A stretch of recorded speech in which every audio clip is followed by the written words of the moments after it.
Hey friends, let's talk about something that's been on my mind lately: financial self care. We all know that taking care of our physical health is important: eating right, exercising, getting enough sleep. But what about our financial health? I think it's just as important, if not more, because let's face it, money stress can take a serious toll on your mental well being. The good news? Just like physical self care, we can build good financial habits that not only improve our wallets but our minds too. Think about it.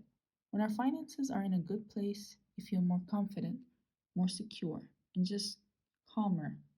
On the flip side, when things are a bit all over the place, money can be a huge source of stress. That anxiety over bills, debt, or the feeling that you're never getting ahead, it can weigh on you, sometimes even without you realizing it. So, today, I want to talk about how good financial habits can actually help take care of your mental health too. And of course, share a few tips on how to make managing your money feel a little easier and a lot less stressful. Okay, so let's start with this. How often do we think about the connection between our finances and our mental health? It's kind of crazy how much they're linked, right? I mean, when your finances are in a good spot, you feel in control. You can make decisions with confidence. You're not constantly stressed about the what ifs, and you can actually enjoy life a little more.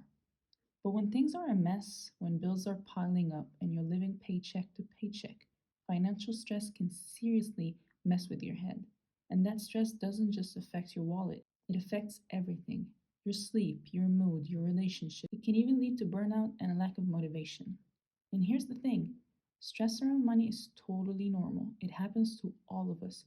But when you don't have a plan or a strategy to deal with it, that stress can snowball. So, learning to manage your finances in a way that supports your mental health is huge. It's about building habits that not only improve your financial situation, but also give you peace of mind. That's where financial self care comes in. I think one of the biggest steps in financial self care is building your financial literacy. And I get it. When you hear financial literacy, you might think of spreadsheets, tax brackets, or endless numbers and jargon. But honestly, financial literacy doesn't have to be complicated. It's just about understanding how money works in a way that helps you make decisions that align with your goals and ultimately help you feel more secure. Think about it: when you're clear on your finances, when you understand where your money is going and where your goals are and how to get there, you feel a lot less anxious. You can make financial decisions with confidence. And even when things get a little tight, you have the knowledge and tools to weather the storm. That's not just good for your wallet, it's good for your peace of mind too. One way to start is by reading a few books or listening to podcasts that break down the basics of managing money. Start small, learn about budgeting, saving, and how credit works. Just getting a little bit of knowledge can go a long way in reducing that overwhelming feeling of uncertainty. You don't need to become a financial expert overnight, but taking those small steps can have a huge impact on your mental clarity. The next step in financial self care is setting clear financial goals. This is so important because goals give you direction. Without them, money can feel like this giant, amorphous thing that's just always slipping through your fingers. But when you set specific, achievable goals, whether that's saving for an emergency fund, paying off debt, or setting aside money for a vacation, you start to feel more in control of your finances. And here's the best part: when you hit those goals, even the small ones, it boosts your confidence. You're literally proving to yourself that you can make smart financial decisions, and you start to see that progress. That sense of accomplishment, it's priceless. Start by setting one small, manageable goal. Maybe it's saving $50 this month or paying off one small credit card. The key is to make the goal specific and realistic. And then when you achieve it, celebrate. It's all about building that momentum so you can keep pushing forward toward bigger goals. Now, I know what you're thinking. This all sounds great, but how do I actually do this without stressing myself out? And honestly, that's where the magic happens. Financial self-care doesn't have to be this huge, overwhelming thing.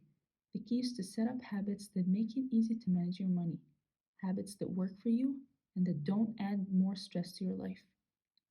One of the best things you can do is automate as much as possible. Automating your savings, for example, is a game changer. Set up a small automatic transfer into a savings account right after you get paid.